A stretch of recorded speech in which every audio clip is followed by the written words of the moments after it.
We are with Anna and Irene, and they are based in Hong Kong. At Kambal sila, and the name of their gallery is Kambal Gallery. Pero nandito sila ngayon sa Manila for this UE Fine Arts at 60. Nag-feature sila ng artists from the University of the East. So si Anna, I met her in Hong Kong for so many, matagal na tayo mag-friends, pero nagkita tayo sa Hong Kong pa. So Anna, can you tell us about this exhibit? So we are basically exhibiting the works of alumni and fighters from the University of the East. They're celebrating their 60th anniversary. So we've chosen artists that were recommended by the president of the Alumni Association of UE, Mr. Ed Arcilla, and plus from the group of artists who are participating in this exhibition. You are successful Filipinas in Hong Kong. Ang question kasi ganun, why are you into arts? And pero nasabi mo na artist din kasi kayo, Irene. Yes, ako. Actually, I'm a nurse by profession. Pero nung kolehiyo pa lang ako, every time na may gagawing project tungkol sa, kunyari, sa stage, gagawa kami ng props or para mga background. Isa ako sa nagbo-volunteer talaga na gagawa ng mga ganyan.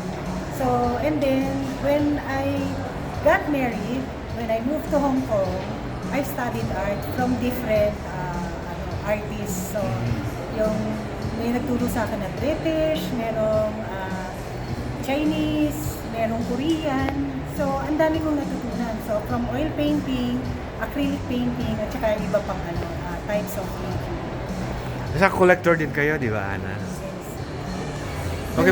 We actually started as collectors. Mm-hmm.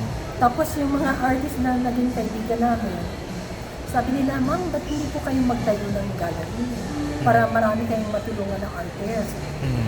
So naisip namin, since pareha naman kami nagko-collect, sabi namin, why not?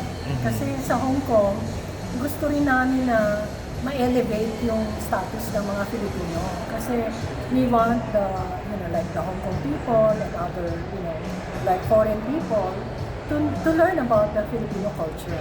Kaya naisip ko namin magtayo ng Kambal Gallery. And you have been doing this for how many years? Since 2017. Mm-hmm. Yeah, so, ano ba na yun?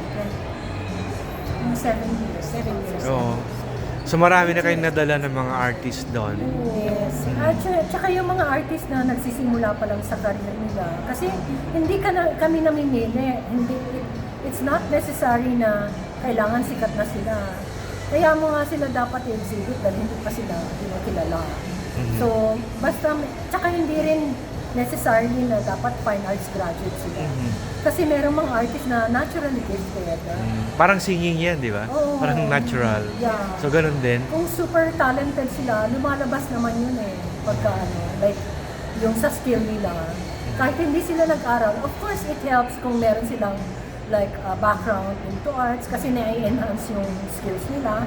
Pero merong mga artists na talagang naturally gifted na talaga. And you have the eye. Yes. Check, kasi artist din kayo. Now, after UE, meron bang susunod like UP or UST or others? No, we started with UST. Well, hopefully sana UP. Mm-hmm. So tapos na pala yung UST? Yeah, they were the first one. Ah, okay. Kasi taga-UST ako. I'm a UST graduate. Mm-hmm. Alright, can we go around and Yes. take a look?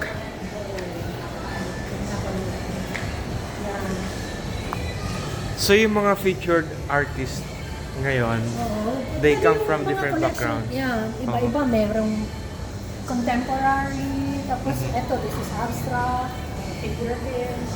Iba-iba yung mga styles nila. Tapos iba-iba rin yung mediums nila. So, nakakatuwa. Parang si Vice ganda ang model dyan, ah. Oo. Saka ito, actually sa mga Gen Z, Oo. sa mga bata, gustong-gusto nila to.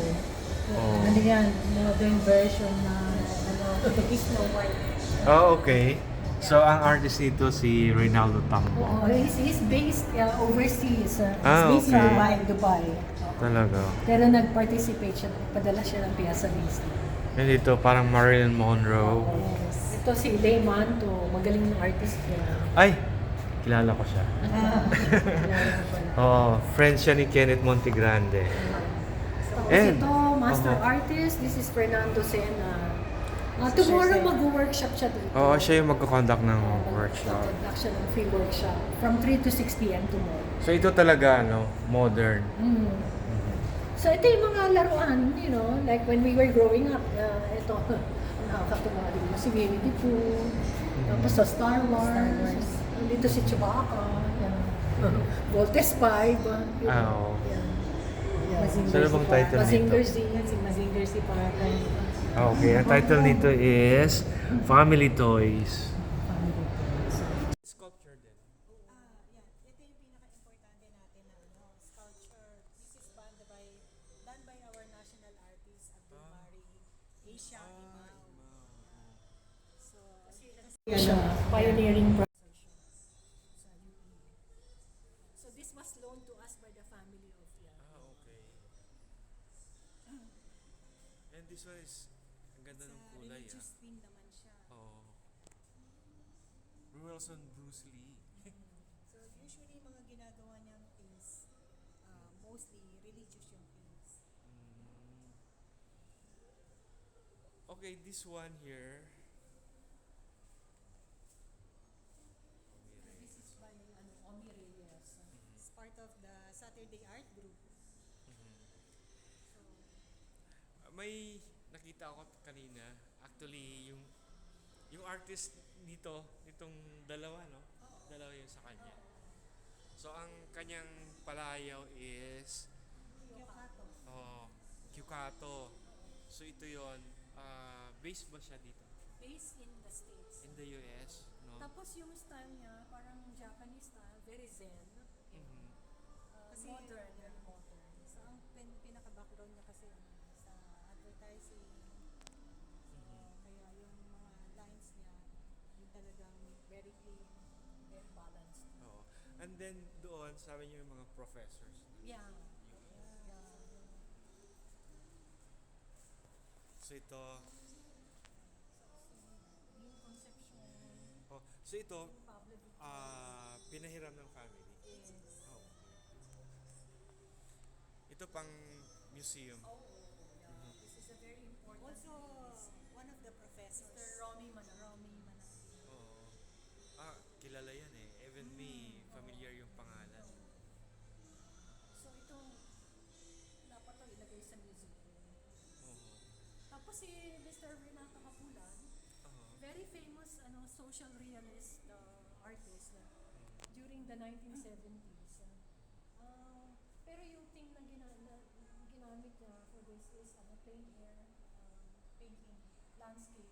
Kasi after the pandemic, kung nakalabas na yung mga artists, they used to visit different places, tapos nagpe-plein air sila. So ito yung sunrise and sunset of the Philippines. Ilagay ko lang sa description yung website nyo. Saka yung contact. Kasi nakita ko doon.